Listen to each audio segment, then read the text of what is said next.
En esta semana quiero profundizar un poquito más, aparte de los comentarios que hicimos la siguiente semana sobre este versículo. Y el comentario que quiero comenzar haciendo con ustedes en este día es simplemente ver cuán claro tenía el apóstol Pablo acerca de los objetivos de Dios por medio de Jesucristo para toda la humanidad, judíos y gentiles. Para él estaba totalmente claro cuál era el propósito de su vida, cuál era la meta de su vida, qué es lo que esperaba Dios, qué es lo que esperaba Cristo Jesús de parte de este hombre. En el libro de Efesios, en el capítulo 3, de los versículos 3 al 6, miren lo que dice el apóstol Pablo. Que por revelación me fue declarado el misterio como antes lo he escrito brevemente, leyendo por lo cual podéis entender cuál sea mi conocimiento en el misterio de Cristo, misterio que en otras generaciones no se dio a conocer a los hijos de los hombres, como ahora es revelado a sus santos apóstoles y profetas por el Espíritu, que los gentiles son coherederos y miembros del mismo cuerpo, y coparticipantes de las promesas de Cristo Jesús por medio del Evangelio. Para mí esto es impresionante. Cuando escuchamos a otros predicadores en las diferentes congregaciones, es cierto que hablan de la salvación, y muchos de ellos ni siquiera entienden qué es la salvación. Hablan tanto de la salvación, y con eso conforman a la gente. Esa es la meta de su predicación, sin aún entender de qué salvación están hablando. Pero bendito sea el Señor Jesucristo. Gracias por el Espíritu Santo de Dios, que nos da un poquito de entendimiento y poder comprender lo que el Señor Jesucristo reveló a este hombre, al apóstol Pablo. Y aquí Él nos está abriendo una puerta enorme, nos está dando un entendimiento enorme de los propósitos de Dios, no solamente para los judíos, sino también para todas las naciones. Como dicen las Escrituras, para todos los gentiles. Imagínense lo que está diciendo en el versículo 6. Coherederos y miembros del mismo cuerpo y coparticipantes de las promesas de Cristo Jesús por medio del Evangelio. Como habíamos leído en el libro de Hebreos la semana anterior, coherederos con Cristo Jesús, herederos de Dios y coherederos con Cristo Jesús. Esto es impresionante. Esto va mucho más allá de lo que la salvación, que es el regalo inicial con el que Dios comienza con los creyentes, que Dios comienza con cada persona, en las cuales el Señor les da la oportunidad de un nuevo nacimiento y permite que el Espíritu Santo de Dios venga a morar en esa persona. Hermanos queridos, hay algo mucho más precioso que va mucho más allá de la salvación. Y eso es lo que estamos viendo aquí en esta porción de las Escrituras, lo que hemos venido analizando en el libro de Romanos. Entonces, la Biblia nos dice que todas las cosas creadas por Dios las hizo por medio de Jesucristo. Y a Él le constituyó heredero de todas las cosas, heredero de Dios. Y la iglesia, coherederos con Cristo Jesús. Que Dios nos dé la sabiduría, que Dios nos dé el entendimiento para poder comprender todas aquellas cosas inconmensurables, inimaginables que Dios ha preparado para todos los que le aman. Eso es lo que está esperando por medio de esta promesa en Cristo Jesús, tanto para judíos como para gentiles. Ahora, al leer estos versículos, tal vez ya podamos comprender por qué el apóstol Pablo soportaba tanta aflicción, tantas tribulaciones, tantos sufrimientos, al igual que Cristo Jesús, como vamos a ver un poquito más adelante, contradicciones, tantos problemas con los judíos, con los fariseos, con los escribas. El apóstol Pablo, de igual manera, soportando cuántas cosas por causa del Evangelio, porque él tenía muy claro lo que le estaba esperando. Él tenía muy claro lo que Dios le había revelado y lo que Dios estaba por darle. Si ustedes me acompañan a 2 de Timoteo, al capítulo 4, a los versículos 6 y 8. 2 de Timoteo, capítulo 4, versículos 6 y 8. Miren lo que dice el apóstol Pablo. Porque yo ya estoy para ser sacrificado, y el tiempo de mi partida está cercano. He peleado la buena batalla, he acabado la carrera, he guardado la fe. Por lo demás, me está guardada la corona de justicia, la cual me dará el Señor, juez justo en aquel día. Y no solo a mí, sino también a todos los que aman su venida. Ustedes ven en el versículo 7, he peleado la buena batalla, he acabado la carrera, he guardado la fe. 3 requisitos para recibir la corona de la vida. Hermanos, la fidelidad, el permanecer en la vida verdadera, el permanecer en Cristo Jesús, eso nos da la gracia de guardar la fe, de continuar la carrera. Como dice el Señor Jesucristo, separados de mí, nada podéis hacer. Separados de Cristo no podemos absolutamente nada. Nos conviene permanecer en Cristo y que Él permanezca en nosotros para terminar la carrera, para guardar la fe, para pelear la buena batalla. Separados de Él no podemos ninguna de estas 3 cosas. Vuelvo a repetir. Qué certeza y convicción del apóstol Pablo en la tierra, trabajando para el Señor aquí abajo en este mundo y en los cielos coronados de gloria. Benditos a Dios. Metámonos en la cabeza, en nuestro entendimiento, lo que nos espera luego de que hayamos terminado la carrera, luego de que seamos fieles hasta la muerte en Cristo Jesús. Metámonos en nuestra mente, en nuestro corazón y en nuestros pensamientos lo que nos está esperando. Imagínense en el apóstol Pablo. Nada en la tierra podía detenerlo. Absolutamente nada, ni nadie, ni las pruebas, ni las aflicciones, ni el mismo diablo podía detener a este hombre. Hombre lleno de Cristo Jesús, hombre lleno del Espíritu Santo de Dios, hombre lleno de Dios, bendito sea Cristo Jesús. No podía detenerle absolutamente nadie. Filipenses capítulo 3 y el versículo 14. Miren lo que había en la mente de este hombre. Describe el objetivo del apóstol Pablo. Filipenses capítulo 3 y versículo 14. Prosigo a la meta, al premio del supremo llamamiento de Dios en Cristo Jesús. Hay una meta, el llamamiento más alto de Dios para los creyentes, para los que creemos, el llamamiento más glorioso de Dios para los cristianos, para la gente fiel. Ese llamamiento está en Cristo Jesús.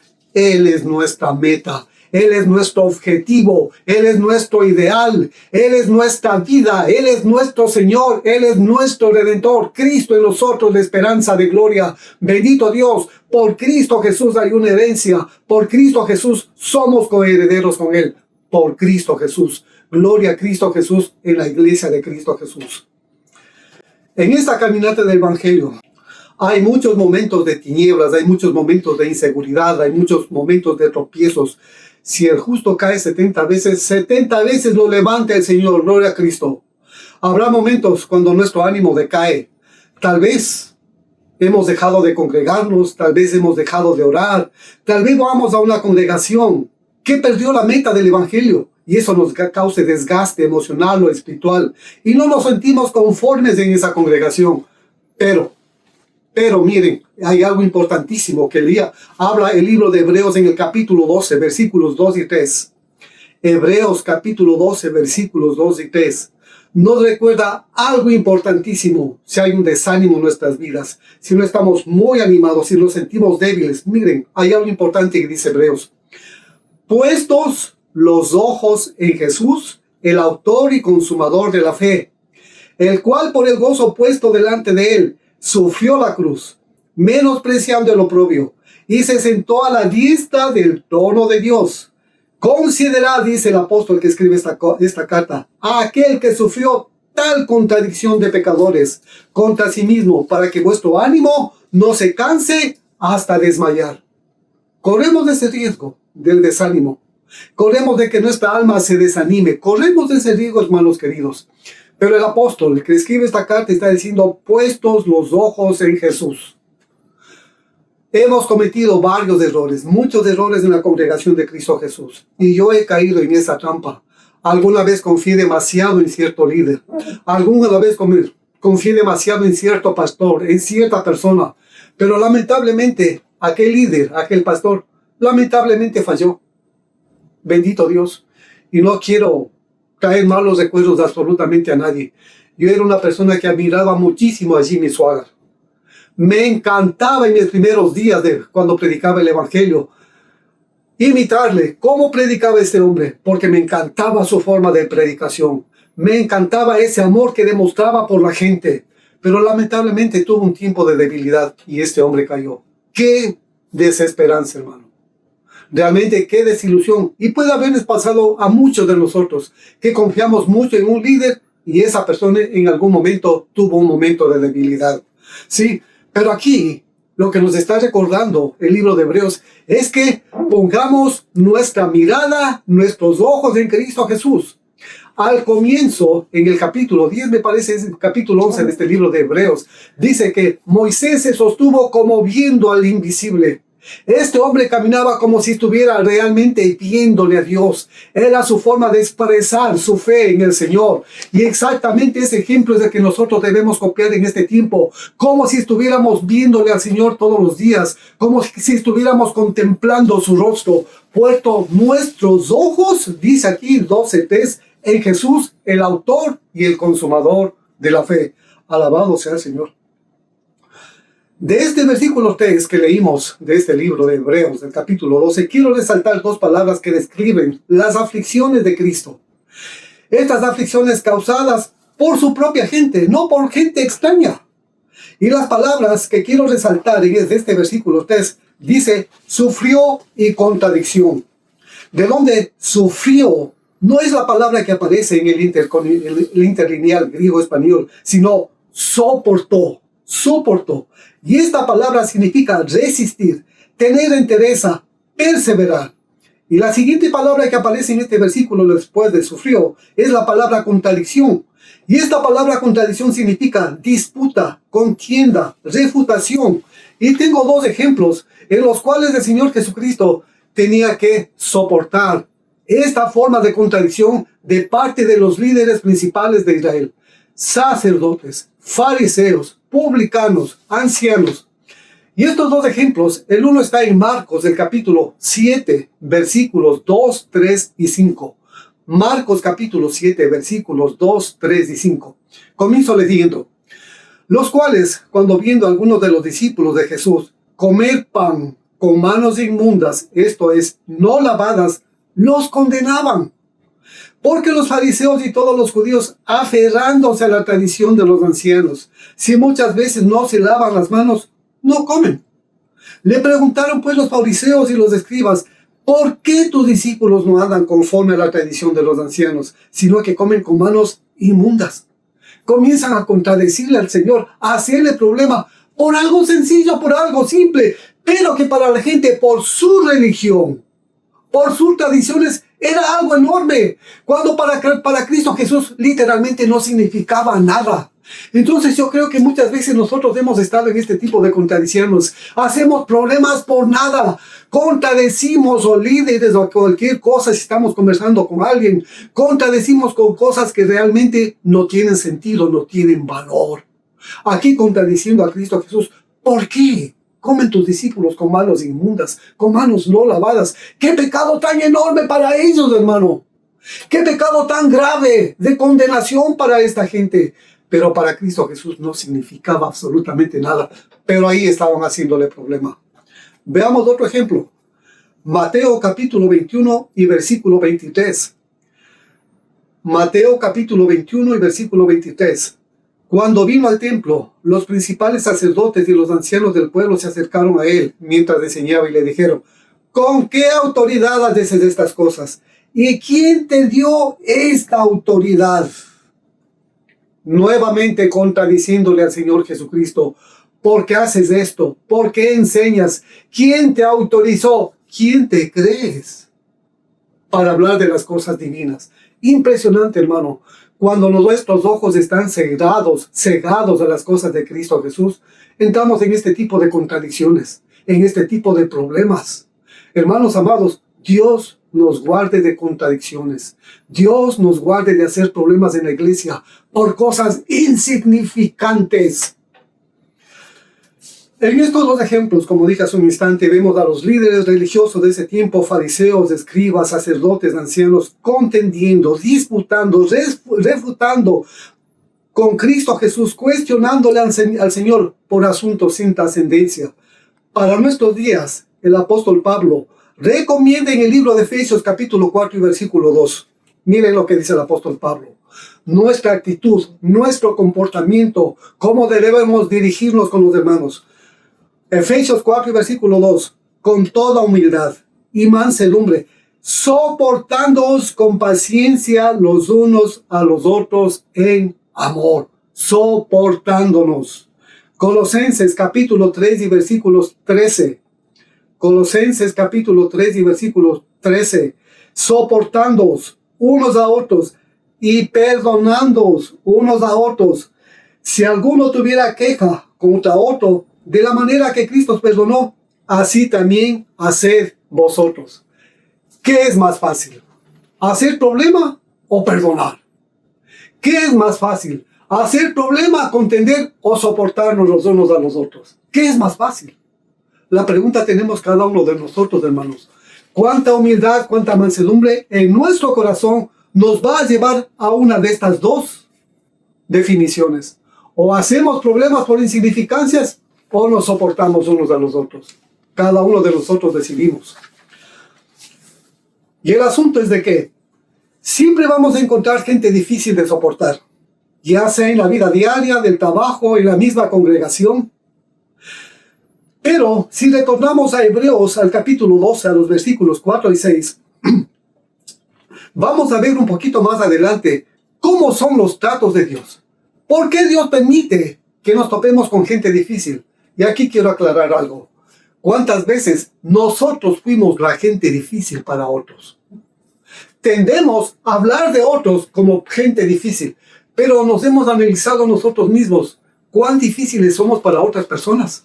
De todas maneras, hermano, sean ellos o seamos nosotros los difíciles, que Dios nos dé la gracia y el entendimiento que todos esos son los tratos de Dios, tanto para los unos como para nosotros, para que podamos aceptar la disciplina de Dios. Y eso es lo que está hablando aquí este libro de Hebreos, a continuación de los versículos 4 al 6 del capítulo 12. Leamos.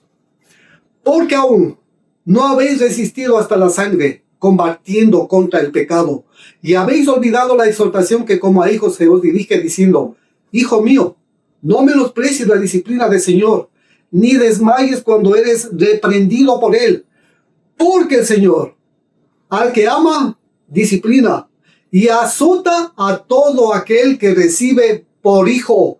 Lo extraordinario de este versículo 6 es que aquí encontramos una palabra que hemos venido repitiendo varias veces, la palabra hijos, hijo maduro. ¿Quieres llegar a ser un hijo maduro en Dios? ¿Quieres ser coheredero con Cristo Jesús? ¿Quieres heredar todas las cosas de Dios en Cristo Jesús? Hermano, recibe la reprensión de Dios. Hermano, recibe el azote de Dios. Hermano, recibe la disciplina del Señor, porque solamente eso puede formar en tu vida el carácter de Cristo Jesús. Solamente así vas a poder soportar a otros hermanos difíciles. Y si nosotros somos la gente difícil, la gente que está tratando con esas otras personas, quieren llegar a ser coherederos, hermano, acepta la disciplina del Señor. Bendito sea Dios. Necesitamos la disciplina de Dios. Sin su disciplina jamás seremos considerados hijos maduros de Dios. Hijos huíos. Solo la condición de huíos, de hijos maduros, nos da la opción de una corona de vida, de la que estaba hablando el apóstol Pablo. Habíamos visto hace un instante que él esperaba una corona de justicia. Así leímos hace un instante en las Escrituras. Y les hago acuerdo algo. Hay una corona de vida para todos aquellos que se mantengan fieles hasta la muerte. Hay una corona de vida para todos aquellos que soporten las pruebas que tienen por venir a sus vidas. Hay una corona de vida para todos aquellos que pasen por cuanta tentación tengan que pasar. Hermanos amados, es parte de la disciplina de Dios. Voy a leer Apocalipsis, el capítulo 2 y el versículo 10, la parte final de este versículo. Sé fiel hasta la muerte y yo te daré la corona de la vida. Él es lo que está diciendo a una de las iglesias en el libro de Apocalipsis. Está hablando absolutamente a toda la congregación, está hablando al líder de esa congregación y está diciendo: sé fiel hasta la muerte. No solamente cuando te interesa, no solamente cuando puedes, sino hasta la muerte. Bendito sea Dios. Santiago capítulo 1 y versículo 12. Santiago capítulo 1 y versículo 12. Bienaventurado el varón que soporta la tentación, porque cuando haya resistido la prueba, recibirá la corona de vida que Dios ha prometido a los que le aman. Si realmente amas a Dios, vas a recibir la corrección vas a soportar la corrección de Dios. Si realmente amas a Dios, vas a soportar la disciplina de Dios. Si es que realmente amas a Dios, el final será glorioso, al igual que el apóstol Pablo. Te espera una corona de vida. Bendito sea el Señor. Alaba al Señor por todo esto. Bueno, pretendo haber terminado con el versículo 29 y quiero pasar ahora al versículo 30 del libro de Romanos, del capítulo 8. Romanos, capítulo 8 y versículo 30. ¿Qué nos dicen las Escrituras? Y a los que predestinó, a estos también llamó. Y a los que llamó, a estos también justificó. Y a los que justificó, a estos también glorificó. Este es el camino del Señor. Este es el trato de Dios, que Él en su sabiduría, que Él en sus tratos, hermano, quiere aplicar a tu vida. El Señor quiere que estés atento a este trato de Dios. Aquí hay una triada preciosa. ¿Qué significa una triada? Cuando aparecen tres términos en los cuales cada uno de esos términos Dios está haciendo exactamente algo preciso, algo glorioso, algo que va a bendecir tu vida. Lo primero que comienza diciendo, a los predestinados y a los que predestinó, a estos también llamó. Y esta palabra es una palabra bien interesante, llamar. Cuando llamamos a uno de nuestros hijos por su nombre, le estamos llamando, le estamos diciendo que se acerque, que venga a nosotros, le estamos invitando a algo. Es una palabra, exactamente eso es lo que significa. Y aparte de eso significa convidar, invitar.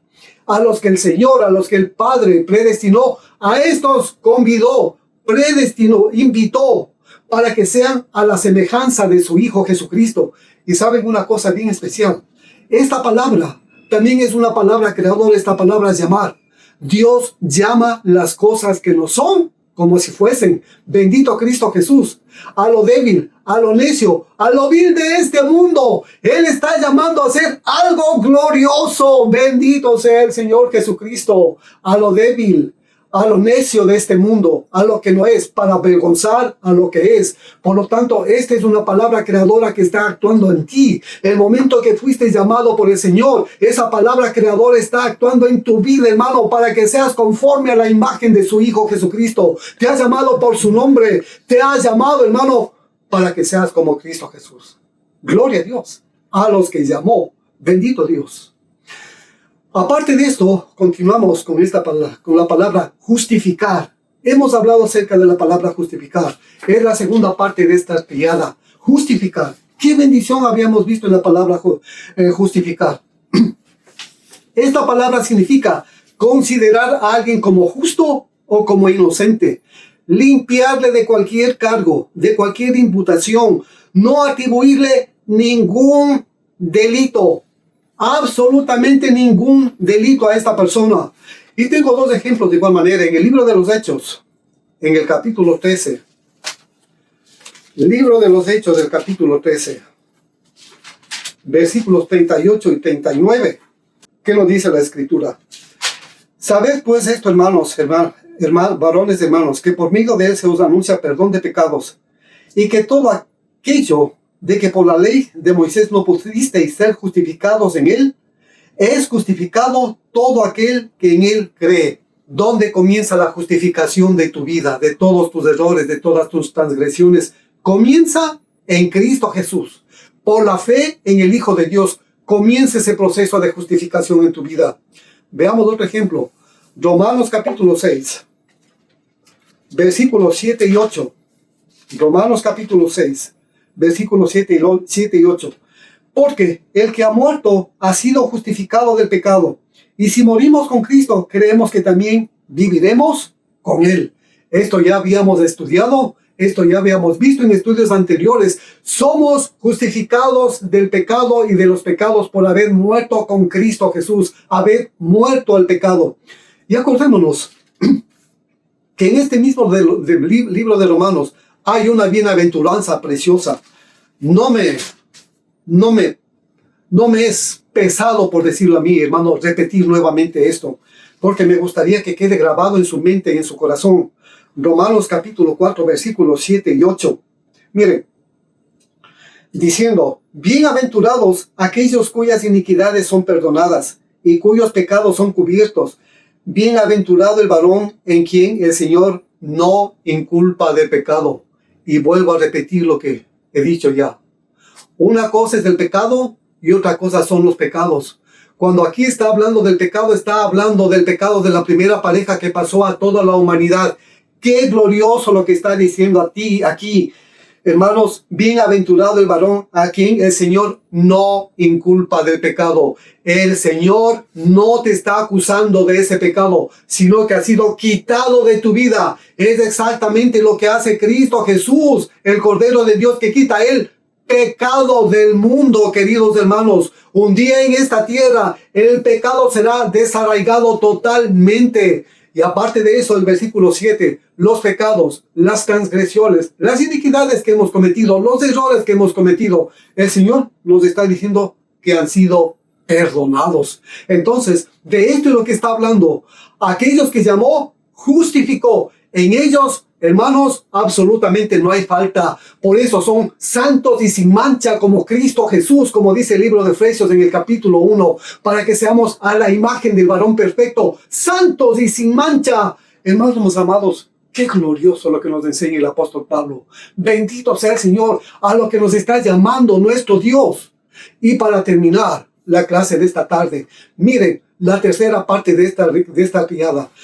A los que llamó, justificó, y a los que justificó, glorificó. Y esta palabra glorificar significa algo bendito, algo hermoso, algo lindo. Significa alabar, dar gloria, honrar, exaltar en dignidad. Hermanos, en el momento que todas estas cosas pasen a través de tu vida, el mismo Padre te va a alabar a ti.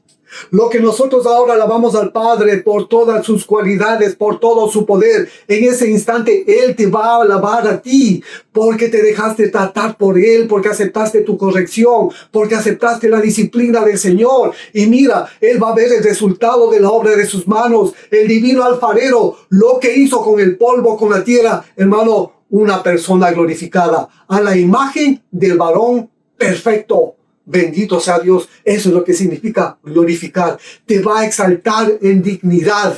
Eso es lo que va a hacer el Señor contigo, lo que va a hacer Dios contigo, porque te dejaste tratar por Él. Bendito sea Dios. Gracias, hermanos, por la lección de esta tarde. Gracias por escucharme y que el Señor les siga bendiciendo grandemente. Amén.